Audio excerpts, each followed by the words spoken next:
ले लो, फल फूल। सुखदेव जी महाराज कहते हैं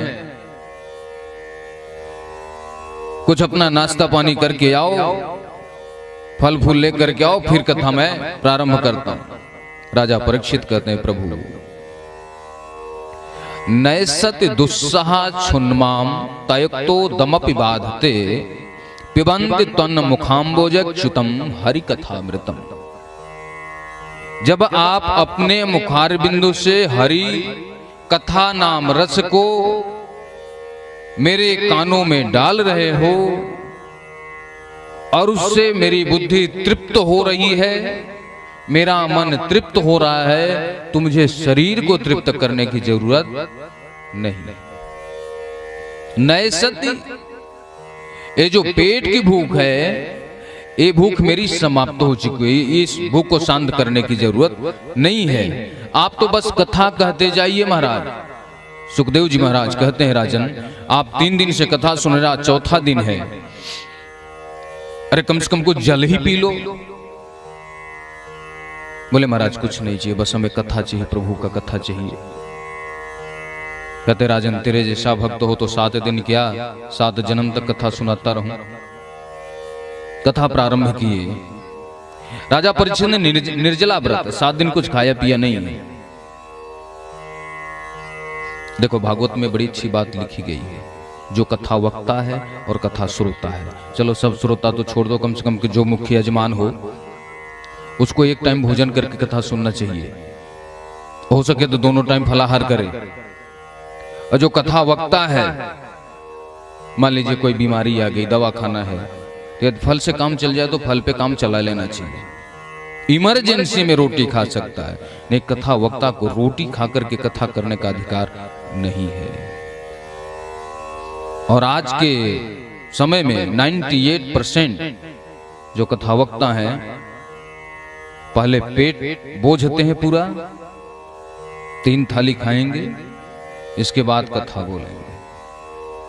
भोगियों की तरह मंच पे बैठ करके भाषण देने के लिए बैठ जाएंगे। जब भागवत में लिखा गया है तो भागवत कथा सुन रहे हो तो उसको तो मानो भैया, कोई नाच तमाशा थोड़ी है कि सुन करके चले गए, बोल करके चले गए। लिखा है भागवत में आपके। भागवत कौन कर सकता है, किसको अधिकार है, ये भी वर्णन है। 4 बच्चे खुद पैदा कर लिए, मंच पे भाषण दे रहे हैं कि मोह माया से दूर रहो, परिवार से दूर रहो। कैसे दूर रहेगा आदमी, पहले अपने तो दूर हो जाओ। इसलिए इतना धर्म होने के बावजूद घर घर में पाप हो रहा है, घर घर में लोगों की नीयत खराब हो रही है, क्योंकि उनको जो सत्संग मिलना चाहिए वो नहीं मिल रहा है। सुखदेव जी महाराज कहते हैं वसुदेव गृहे साक्षात भगवान पुरुषः पर जनिष्यते तत्प्रियार्थम संभवन्तु सुरस स्त्रिय। एक बार जब कंस ने पृथ्वी पे आक्रमण मचा दिया तो सारे देवता भगवान गोविंद के पास गए, बोले प्रभु हमारी रक्षा करो। तो भगवान ने कहा कि आप लोग पहले से चलो, वृंदावन को भेजा, आप लोग मेरी लीला में सहायता करना, जब समय होगा तो मैं आ जाऊंगा। सारे देवता, ये जो वसुदेव आनंद बाबा कोई साधारण मनुष्य नहीं है, ये देवता है और यहाँ कर लीला में सहायता के लिए आए हुए हैं। उग्रसेन का पुत्र कंस सूरसेन को प्राप्त हुआ,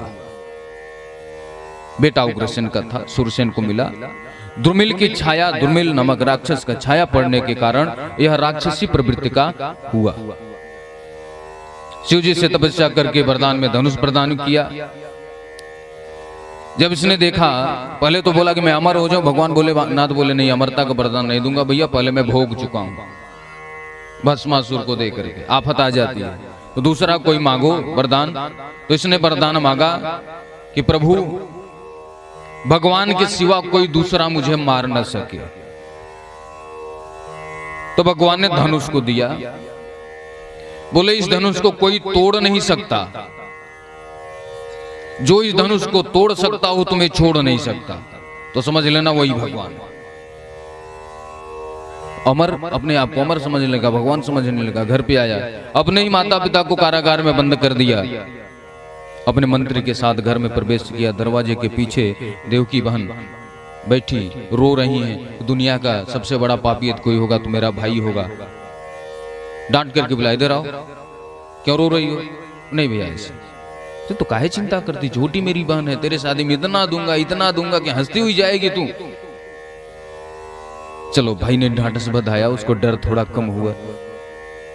अपनी बहन की शादी वसुदेव जी महाराज से कंस कर रहा है।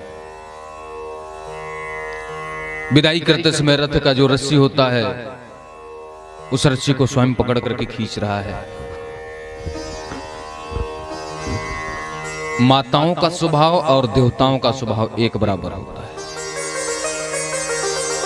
इनके पेट के अंदर कोई बात पच नहीं सकती। यदि किसी से एक बात बता दिया तो 4 लोगों से जरूर बताएंगे, बोलो राधे राधे। लेकिन श्रद्धा भी बेचारों के अंदर बहुत होती है। कथा सुनने सबसे पहले आती हैं, पुरुष बंधुओं से पहले आती हैं माताएं। पूजा भी करने हर त्योहार पे पहले जाती हैं। बहुत भाव से कथा सुनती हैं, बहुत श्रद्धा से, भंडारे में भी बहुत श्रद्धा से आगे ही पहुंचती हैं। बोलो राधे राधे। हाँ, श्रद्धा है, प्रसाद है।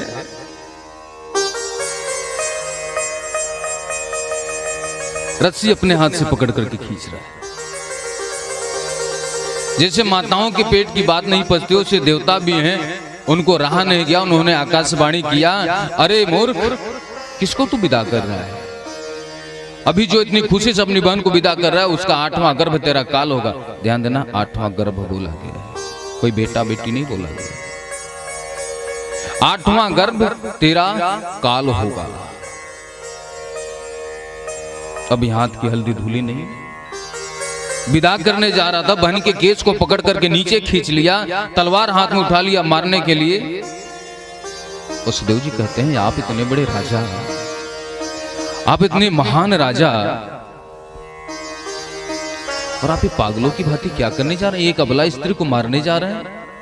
सुरैर भगवान यशस्कर, आपका इतना यश है, ख्याति है। देखो, किसी मूर्ख की यदि प्रशंसा कर दो तो फूल जाता है। वसुदेव जी ने विचार किया, अभी कष्ट आया हो, पहले इसकी प्रशंसा करो। है तो पापी, लेकिन प्रशंसा करो इसकी। बोले महाराज, आप अबला स्त्री को मार करके क्या पाएंगे? आपका यश अपयश में बदल जाएगा। बोले, आपने सुना नहीं, इसका 8वां गर्भ मेरा काल होगा। बोले महाराज, यहाँ पे कौन जिंदा रहने के लिए आया? सब मरने के लिए आया है, एक दिन सबको मरना है, आप भी मरोगे, हम भी मरेंगे। बोले नहीं, मैं तो अमर हूं, मैं अपने शत्रु को मार दूंगा और इसको मार दूंगा, क्योंकि इसका 8वां गर्भ में मेरा काल होगा। बोले, आपको इसके बच्चों से दिक्कत है, डर है? जितने इनके बच्चे होंगे उनको मैं आपके चरणों में समर्पित कर दूंगा, इनको तो छोड़ दो यार। प्रथम कर्तव्य है किसी का जान बचाना, बाद में जो होगा देखेंगे। छोड़ तो दिया, लेकिन बंदी गृह में डाल दिया। कुछ समय बीता, एक पुत्र ने जन्म लिया। बड़ी प्रसन्नता हुई माता को, पिता को, दोनों। नाम रखा वसुदेव जी। दूसरे ही दिन अपने पत्नी के हाथ से बच्चे को लेकर के जाने लगे कंस के पास। आप कैसे पिता हैं? अपने बच्चे को आप ले जा रहे हैं इसलिए कि कंस मारे इसको। बोले, देवी, सत्य से बड़ा कोई चीज नहीं है, मैंने वचन दिया हूं। ये बात उस दिन सोचनी चाहिए थी। यदि उस दिन सोचता तो आपकी मौत हो जाती, आप मर जाती उस दिन। मैं सत्य से पीछे नहीं हट सकता। बालक को ले गए महाराज। बालक आपके पास ले आया, मुस्कुराया। क्या नाम रखा है इसका? कीर्तिमंतम प्रथमजम कंसयानक दुंदुभे। कीर्तिमान, नाम कीर्तिमान रखा महाराज। ओहो, जन्म लेते ही कीर्तिमान हो गया। क्रोध से आंखें लाल हुई और महाराज उस बच्चे के पैर को पकड़ करके उठा करके पत्थर के ऊपर पटक दिया, समाप्त कर दिया। 1 बालक, 2 बालक, 3 बालक, 4 बालक, 5 बालक, 6 बालक, 7वें बालक के रूप में भगवान लक्ष्मण। एक बार की बात ऐसी हुई, रात्रि का समय था, तो राम जी विश्राम कर रहे थे, लखनलाल पैर दबा रहे थे। तो राम जी ने कहा, कि लखन लाल अब जाओ विश्राम करो भैया। बोले प्रभु थोड़ा सा और सेवा कर लूं फिर चला जाऊंगा। 12 बज गए रात। अच्छा आप जाओ आराम करो। बोले थोड़ा और सेवा कर लूं। 1 बज गया।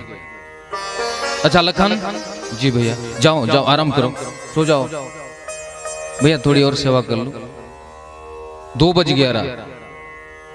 समझ में नहीं आता। लखन लाल बोले बताओ सेवा भी कर रहा हूं फिर भी डांट रहे हैं, सेवा भी नहीं करने दे रहे हैं। हम बड़े होते तो बताते इनको।